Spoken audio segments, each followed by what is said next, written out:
Welcome everyone to a brand new episode of the Action Movie Guys podcast, episode 429. We're up to the final film of the Angel Has Fallen franchise, or Olympus Has Fallen, or the Fallen franchise. Has Fallen franchise. Oh, I like that. That's a good one. We're up to the last one, which is called Angel Has Fallen from 2019. I'm your host, Ash Figueroa. My co-host is Nate from Netflix Reviews. All right, Nate. Saw this in the theater?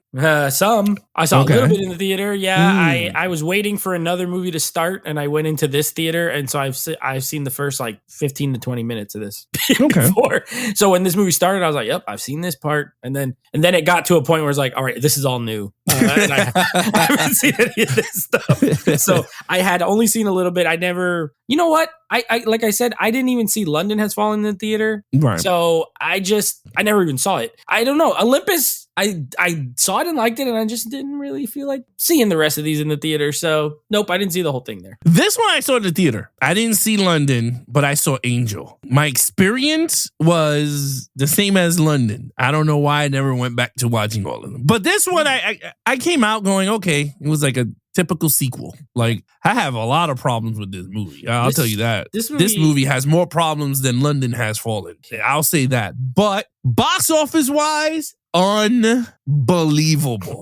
And I'm going to tell you what, if they decide to do a Has Fallen number 4, I will understand why. Apparently they are. Oh, you know what? I was doing my research for this. It said that they're working on not only possibly another movie, but also maybe a TV series. With Gerard Butler? He'd probably be in the movie. I don't know if he'd be in the series. Oh, they could do like young Mike Band, like pre. Yeah, okay.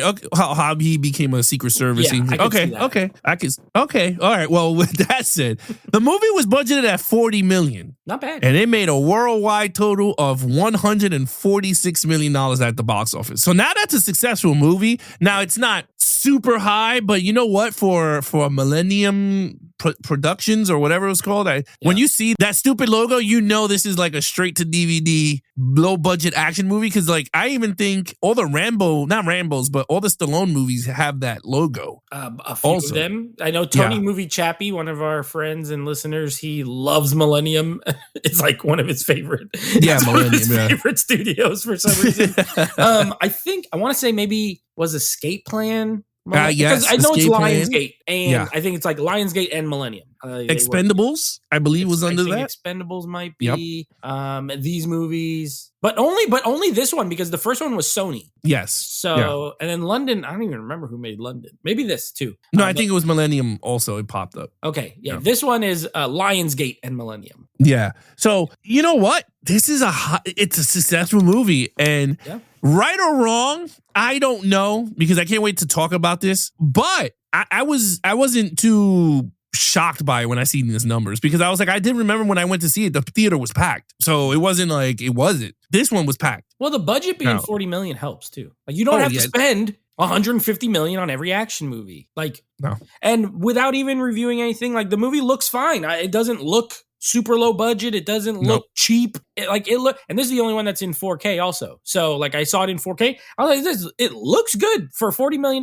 budget. So maybe if some other studios took note, make a nice mid-budget movie, you can make money. You don't have to make $400 billion. You can make 140 and make money. And you're absolutely right because this 3 movies that we did was like less than 60 million, and all of them were depending. I mean, it's not what we feel with the story, but at the end of the day, 1 and 2 were highly successful and they were good looking. It was at the end of the day, it was a real action movie at the end of the day. So with that said, critics and audience, what did they have to say about this? This is one of the weirdest Rotten Tomato scores I've ever looked up in my life. This has, as far as the critic score, this has a 10% increase from London Has Fallen with a 38%. London had a 28. This one has a 38. However, this audience, something's fishy with this audience score. So the audience score is a plus 42%, and this has a 93% on Rotten Tomatoes with the audience.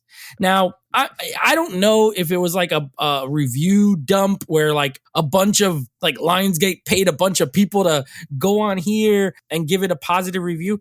All of these, because like 42, that means London Has Fallen, which is the most profitable, by the way, made the most money, had a 51% audience score. Okay, 51. This has a 93. I don't see that. I even read like a couple of when I go on Rotten Tomatoes, like when I see that, I'll kind of like look at like, and some of the reviews were like, this one is the greatest movie of all time. I'm like, okay, I don't know what's going on here.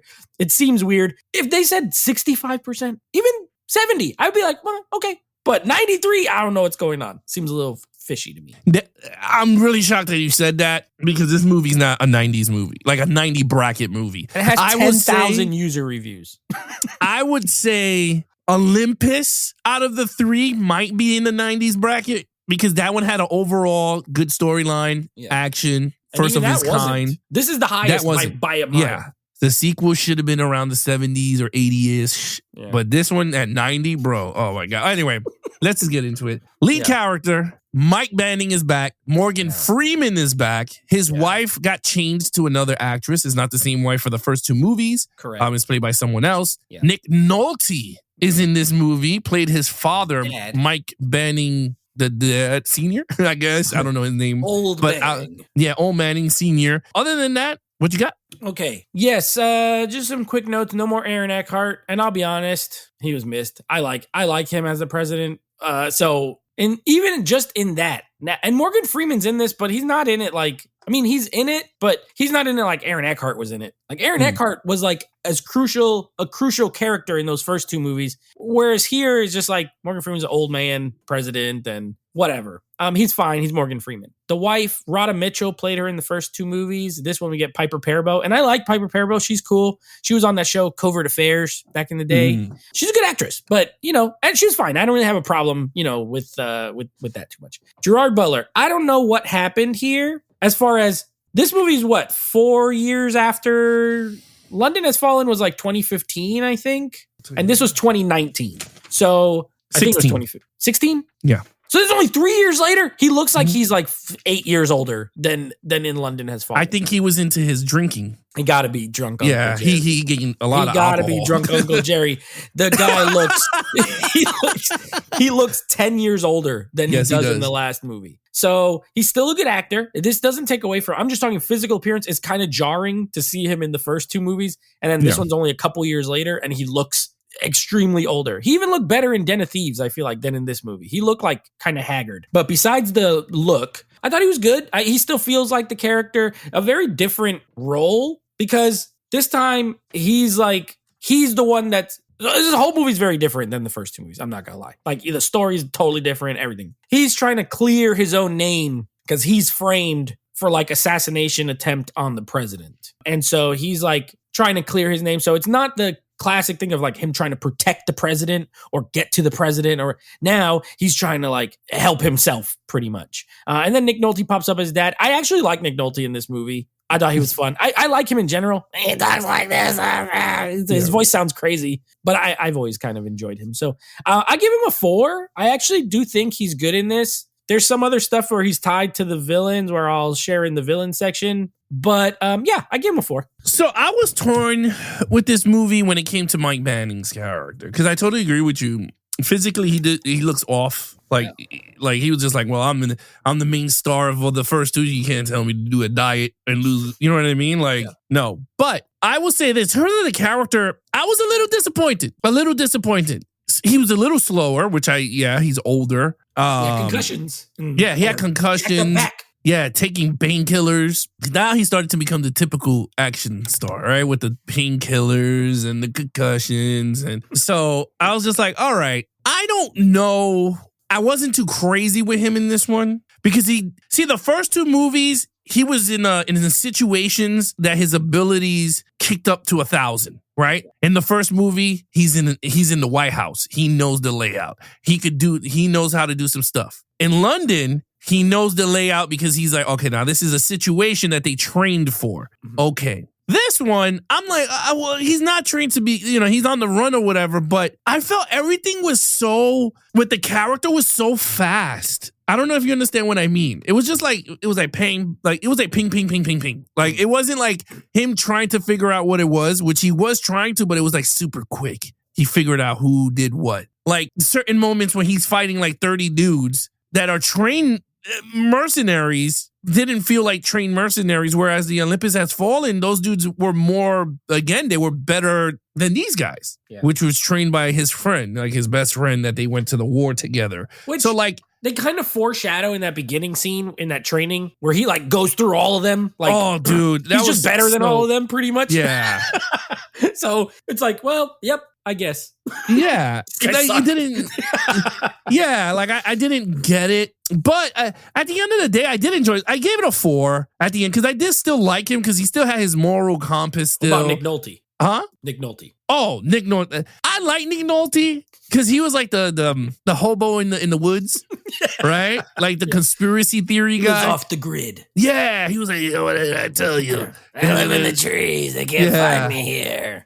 Yeah, so like he was blaming him, and it's like, no, he knew what he was getting himself into. He walked away from his family because he got crazy. So it was like, so I was okay with the story. Well, I was like, whatever, but I did like Nick Nolte. It reminded me of Jack Reacher with Tom Cruise, the first one, when they had Robert, what the hell's his name? Duvall. Oh, Robert Duvall. Remember, he was like the shooting range trainer or whatever, and then he helps him at the end of the movie. So it felt kind of like that with the dad. But this one, he goes to stay with them at the end, and I thought that was cool. I thought that was to end the story, which I hope they don't add him in if they decide to. He's the director now. He's the director, so maybe he's going to be the director, and there'll be some new guy who he in the oh, that's right, the CIA director. Yeah, I told Angelina, imagine the new movie would be called Pentagon Has Fallen. or whatever the nickname, if they have a nickname for the Pentagon, that thing, like, because Olympus Has Fallen is just them taking over the White House. Right. So maybe it's like, well, the Pentagon, because everyone knows the Pentagon, so it's easy to market. Does it have a nickname like the Fortress? The fortress.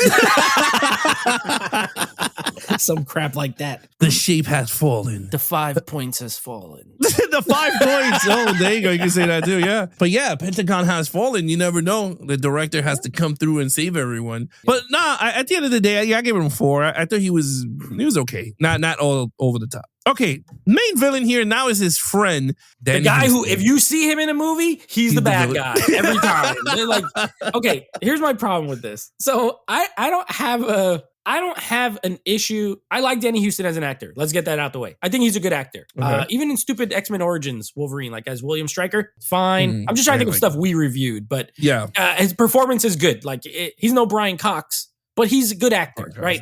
30 Days a Night, he plays the evil vampire leader. Fine, cool. I like him. The problem is, as soon as he shows his face on screen, you know he's a bad guy every single time, and this movie's no different. Again, I only saw the first 15 minutes of this movie. So watching it, as soon as they're at the house and they're having their little drinks, and he's like, steak. Yeah, and he's like, I don't think I'm going to take the job. And to your future. I was like, oh, that's it. He's going to do something to double cross him. And because now he's mad because he's not going to get his little contract and whatever. And sure enough, that's who the bad guy is. And so it's a lot predictable. Not a little. It's a lot predictable. That kind of hurts it. It's not inherently bad. Like, I don't think it's an inherently bad choice to make the friend the villain. I just think the story was a little too obvious that he was going to be involved. You also have the the guy who, not the vice president, isn't the vice president? No, he's like the vice president. Yeah, the vice president that gets promoted to president. Mm-hmm. He's also the one who's been working with him to try to. So that element adds a little bit of flavor to it, I guess.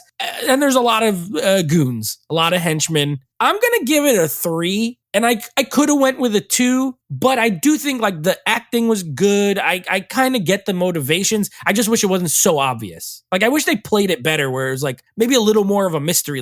Who's doing this? Nope, right away who's doing it. Right. And that hurt it a bit. So I'm going to give it a 3. I gave it a 2. So it's all right. I gave it for you. You said everything. I hate obvious villains because it doesn't make the movie thrilling. It doesn't make it suspense when you're like, oh my God, he's eating steak with the guy we all know is going to turn on him. That got all the DNA because he was in his house. So he went to got the brush in his hair to get a sample of his hair. He must have did some toothbrush to get his DNA to put on whatever. So for me, I'm just like, oh, come on. At that vice president, you already knew also he was the bad guy. The minute he talked, I said, oh, Jesus Christ. And I haven't seen this movie in ages. Yeah. Like since the theater. Since 6 years ago, probably. Yeah. So I was just like, it hurts the movie. Whereas London Has Fallen, we really did not know who the bad guy was because the minute the movie started, everyone turned around and shooting everybody. And I was like, holy hell, chaos erupt. And I was like, that's cool. Same thing with Olympus. You didn't know what was going on. This one, when you that guy walks in the room. Remember? The friend. Oh, yeah. Oh, yeah, his friend. Yeah, you knew he was bad. But it works in that movie. Yes. Because, and I don't mean to cut you off, but the problem is this is set up like a political thriller. And those are not. Those are like pure action movies. Whereas here, they want it to be a mystery. And it's not. You can have an obvious villain, right? You watch a Batman movie. The Joker's a bad guy. Doesn't have to be a mystery. But if you're going to present your film as a thriller, then yeah, there has to be mystery. Like you can't just be like, oh, I know who it is. And then when they reveal it, you're supposed to be like, oh, it's his friend. But you're not. You're like, I knew that. It wasn't heartfelt to me. And then the villains were just so not as good. Like, I don't know how to say it because like they had drones in the beginning of the movie, which I was like, okay, that's cool. They use technology. And I was like, wow, that's cool. But then at the beginning of the movie, you're right. My man Mike Banning just pile drive through 30 dudes by himself. Right? Like he literally walked through an entire building, took out like 30 of these mercenary guys. And they're supposed to be like the best of the best of the best, supposedly, because you're paying them to do service for you, like to do security. This guy just blazes through them. But then in the movie, they're like so ordered down. Like he literally just destroyed everybody. Like even his friend, which you thought was going to go toe to toe. Like remember when Riggs fought Gary Busey? Because they went in the military and they both hated each other and they fought in the street in the rain, right? Yep. It was toe to toe because they went at each other. And then, Murtaugh was like, come on, Riggs, you can win. And he's choking him and he wins, but then he gets shot up. But at the end of the day, it was a kind of close, even fight. That's what I thought we were going to get at the end of this. We did not get that. We got a straight up one-sided, Mike Banning is going to whoop that ass. And he literally whooped that ass. And these guys are supposed to be in the military together. And Mike Banning, and he looks older than normal. And he still looks way younger than this other guy. Yeah, and beats him faster. Yeah, exactly. So, I don't know. I agree with you. And that's my only nitpick with this franchise. Mike Banning is super like God tier. He's a video game character. Yes, very video. Like you got the unlimited health packs. And you just going ammo, unlimited health. You can take some damage, but you won't die. That's Mike Banning. That is him. Because he got shot with a 50 caliber from a helicopter, and he still ran across the roof and still beat this guy 1-1. He's good. So I was just like, okay, cool. But anyway, I gave it a 2. I wasn't too crazy. And in terms of the vice president, he was there for not much, and you already saw the agenda because you already said the Russians did it, and it was like chaos erupted. And I was like, oh my God. But yeah, that's a 2. Action scenes. Okay, so this is directed by a guy named Rick Roman Wah, I think is how you pronounce it. Now, we've done one of his movies. We did? A couple, not that long ago, a movie called Snitch with The Rock. He directed that. I will say, his brother also is the director. His brother is a guy named Scott Wah. He directed Need for Speed, which we have reviewed here. And he did Act of Valor. Both of them are former stuntmen turned directors. And you can tell because this guy more. The way he shoots action, it's way less reliant on CGI and it's more reliant on practical. Obviously, the drones are CGI, but that's okay. They look fine. Other than that, like they're driving cars, they're flipping cars, there's hand-to-hand, there's even some of the way he shoots stuff. Like it's almost like there's one point where he like put the camera on the gun and you're going through like at the beginning. And so it feels more like tangible. And I do like that. That being said, the S tier level of action we got from London is like not in this movie. I think this movie has solid action. So for me, a solid action's a 3. I think it's good. I think it's well done. I think it hurts that the movie before it was like insanely awesome as far as the action. Because if they all were like this, I might feel differently. I might give it a 4 because I do think it's well done. But there's less. This one has more of the, like I said, it's like a political thriller. So you got all the story and there's like more story in this movie than in the first 2, for better or worse. So I gave it a 3. I think it's good. I don't have like a huge problem with anything, but I wish there was more maybe. Yeah, I gave this a 4.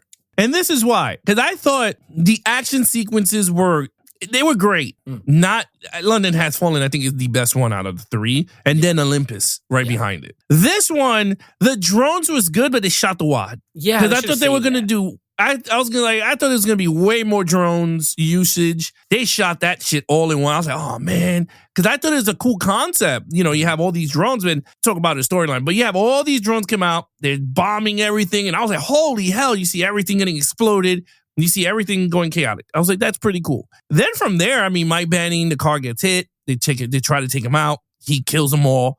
And I was like, then he finds out that it was his best friend, whatever. And I was like, okay, cool. I love the scene with the father. I mean, that shit is good. Yeah. He put mad explosives in Yeah, that's true.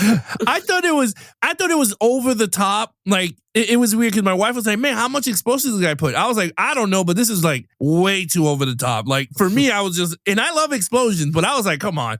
Dude was yanking thing, and I mean, wow, it was explosions. But it was pretty cool, though. He was like, you ain't gonna tell me to go this way? He was like, well, I told you not to run that way. And he's yanking. I thought that was pretty funny. Towards the ending with the hospital sequence, that's where I had to deduct the point because I was just like, I know all this shit is fake. It's not possible at all. But then there's a point of reality for me that I'm like, I got to deduct something because this makes no sense. Like, especially my wife works in a hospital and she goes, there's no fucking way you're going to blow up a hospital. There's going to be people still in there. You're not evacuating all these wings in 2 seconds. Right. Like, and I felt like there was no casualties. A computer that could pretty much ignite nitrogen in the basement. Magic. Like, yeah, and it hit the return key that could ignite the switches. And I was just like, that took me out. I was like, that's too far-fetched. Because then, I mean, Jesus Christ. I mean, now you could just do mad. You could do anything from anywhere at any time with any, even if you don't have any, you didn't plant anything there, just goes, it's going to blow it up. Yes. And I felt like there's a thing of possibility and not and reality over fictional, and I feel like I love them stuff like that. I mean, I do 007. I love all that gadget shit. There's whatever. But then there's parts like this that you're just like, okay, I mean, but there's no way you're going to do that to a hospital. Like, you literally have to go in there and change those networks to go to your computer. He didn't do that. He literally just put 3 codes and he was just like, we can't turn off the night. Come on, there's no off switch. You can't turn off the panel. Like, you can't do none of that stuff. And I was just like, come on. And you see all the stuff, you know, the gas going just to blow up the president. I still have problems with that. The president is it's in the hospital. No army presence downstairs at all. After his attempt of assassination. After he got in a coma. And came out of a coma. After he came out of a coma, there's no presence of the army down there. He'll be fine. At all. Yeah. No Marine One. Marine One takes 30 minutes now to get to the president. Whereas the other movie, the ship was there in 2 minutes. Yeah. I was like, that's what I'm saying. Like, I had to deduct the point because for me, I was just like, that is way over the top with the hospital. Yeah. And and then the ending scene of them with he shot him with the helicopter. And then all of a sudden they had that fight. And I was just like, nah. You know what's crazy about these movies? Like, dude, these movies are all made within 6 years of each other. And the president's trying to get killed every couple of years. What? Imagine if this was real America where like every 3 years there's like a crazy assassination attempt where it's not just like a guy trying to shoot him. It's like they try to blow up the president every 3 years. It's crazy. Dude, the Secret Service doesn't do their job good. The CIA, everybody's doing a horrible job in this franchise of like protecting the president. I agree with you. I was just like, bro, it comes down to one guy. It's crazy. Yeah, I don't know. I just feel like I'm like, whatever. I mean, I gave it a 4. I gave it a lower score, but I agree with you. Yeah, you gave it a lower score, but I gave it a 4 because anyway, that's fine. Storyline. Yeah, well, like I just said, these movies, you know, the more that we're getting to the end of this, the more I think, wow, these are stupid movies. If you think about it like that, you know what I mean? Like, if you think about it from the perspective of these are some of the most implausible, silly things where every country, every other, even its own country, in this one, it's freaking Americans trying to kill the president. Like, everyone's trying to kill the president all the time in all these movies. I think they should have went the route of like, okay, you got this character. You got Olympus Has Fallen. Cool movie, cool premise, different, right? One time. The next one, you got Mike Banning. Just use him in a different way, right? Why does it always have to be that the president's trying to get killed? I know he's Secret Service, but still, like, I don't know, do something else. And then this movie, they're still trying to kill the president. But at least they said, well, this time it's gonna make it. We're gonna frame him. So that was different. I'll give him a point for that. Honestly, like I don't know. I feel like he should have went on some missions. Like I just think they could have used the character differently. And maybe he shouldn't have been Secret Service. Maybe he should have just been like, I don't know, CIA or what army. Leave him in the army. Make him like a top soldier. And hey, we need you to go do this thing. I think it could have been better. Either way, okay, storyline. I gave it a 3. I do think this storyline is better than the last movie. London Has Fallen is terrible. The story is not good. This one at least has that political thriller edge to it. Predictable, which is why it's not going to get a very high score. But I will say this movie feels a little different than the first 2 movies in that, like that it has you got Jada Pinkett Smith's character trying to like chase after him and, and his wife is more involved this time. Like, when she goes to her and she tries to get her to do all, and he's like, get out. I hate you. Get out of here. I'm not talking to you. So I do think it's a fine story. I feel very lukewarm on this movie, if you couldn't already tell. Like, I don't think anything is egregiously horrible, but I also don't think anything is particularly great. So I gave it a 3. I think it's fine. I really do. I think it's fine. There's no way it's worse than London Has Fallen. The storyline is not worse. I enjoy London Has Fallen more better. The story? Yes. Oh. Okay. I liked it because you know what? At least with London Has Fallen, there was a purpose for the bad guy, right? The president bombed his family. Yeah, it was a revenge story. Yeah. This one was it's horrible. It's a really horrible story. You're going to tell me the guy who protected the president for 2 terms is now is going to kill the president, and now he is framed for murder where I could have fucking solved the damn thing in 2 seconds. You cannot tell me that this guy was in the water and operating drones at the same time. And you could tell me, oh yeah, but miraculously he survived. Okay, you could look into why he survived, but you cannot tell me that he's the one that plotted to kill all his friends at that particular time. And he got turned into the director of the CIA. And he has $10 million at an offshore account. Come on, that shit smells like, I was just like, this is so horrible. Like, this is not even, and this is the problem I have with these storylines. 24 did this shit on their TV show, where they framed Jack Bauer.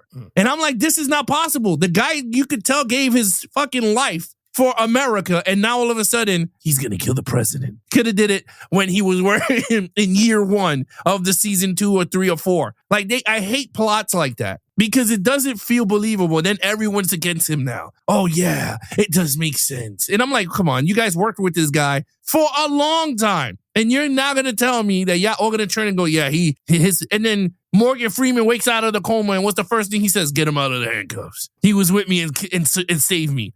And everyone's not even questioning that. First of all, he would never be in front of the president, even if he wakes up. But still, I was just like, I did not like the plot line at all. I thought it was stupid. I did not like Pickett Smith's FBI agent. I thought it was really dumb when she went all the way with the helicopter to meet the bad guy and she gets killed 2 seconds. I was just like, come on. Another dodo bird.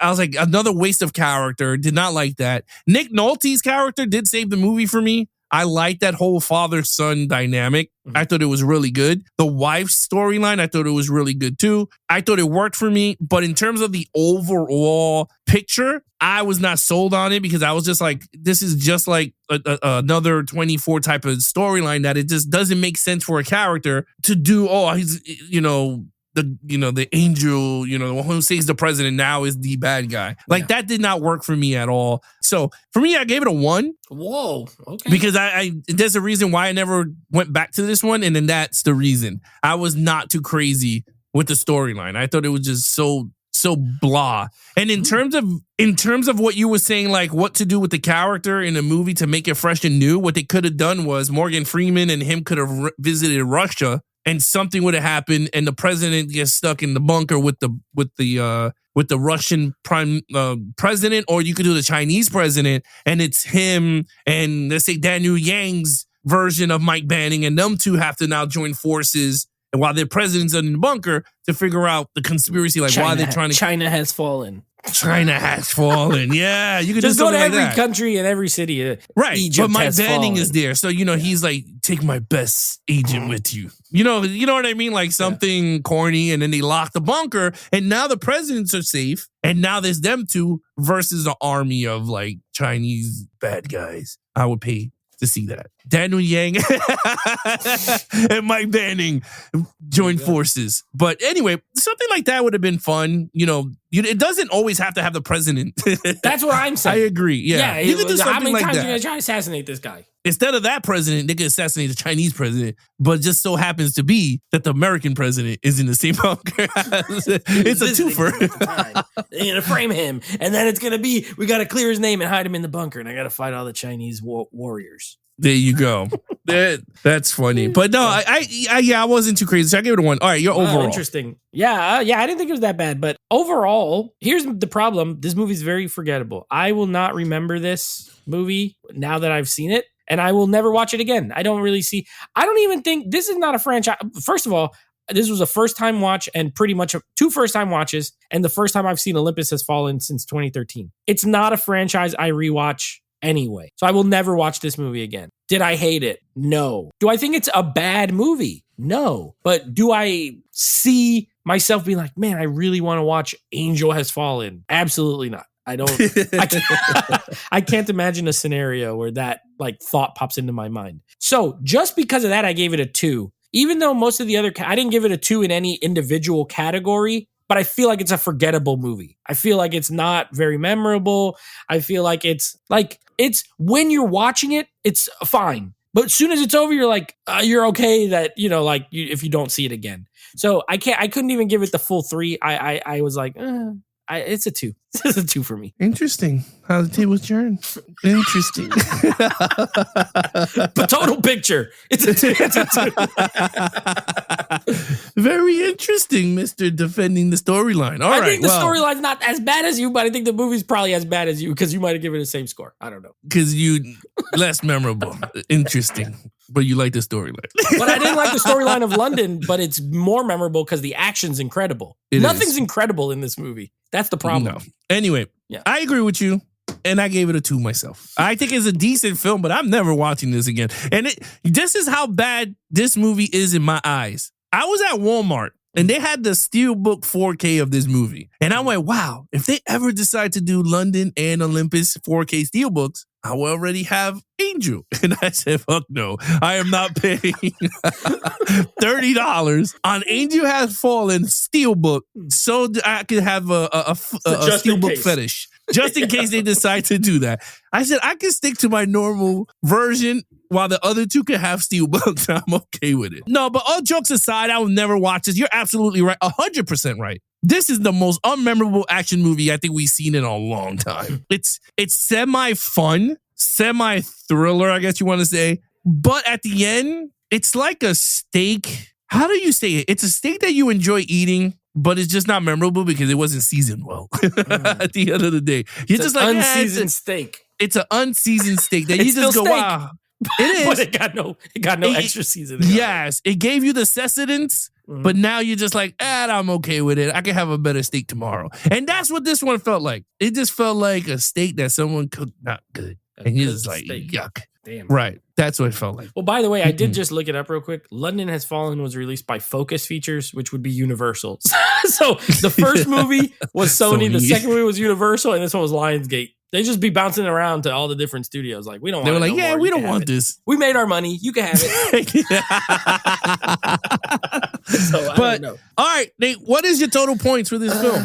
A 15 out of a 25. Wow. A very average movie. You liked it more than I did because I gave it a 13 out of a 25. So, and I'm going to tell you right now, to all those jackasses that gave it a 93% in Rotten Tomatoes, you guys got paid for it because there's no way that movie was a 93 in my book. It's not. It was more 38. One. There's no this is the best reviewed one from the from the audience. I think the critics, it's the second best. I think Olympus was a little higher, but at least the critic. I agree with the critics. 38%. I agree with. Yeah. I don't think it's below that at all. Right. 38. I totally agree. This movie is a 38. There is no way, no chance in hell. This movie is a 93%. 93. When I saw it, I was like, something's wrong. It said hot, fresh popcorn or something. I'm like, ain't no way this is hot, fresh popcorn, dude. This is not. This is no bullet shattering and Because I check the Rotten Tomato scores after I watch it when I go to write down my scores, and I'm like, ain't no way. Ain't no way. Anyway, with that said, Nate, what is coming up next? All right. So next episode, we will be wrapping up. So that wraps up, of course, our franchise watch through of the Has Fallen franchise. So next week we'll wrap up, or next episode we'll wrap up our Assassin month, which was tied to the Has Fallen franchise. We're going to be reviewing Leon, or The Professional if you're in America. It depends on what, over in Europe, it's called Leon. Here, it's called The Professional.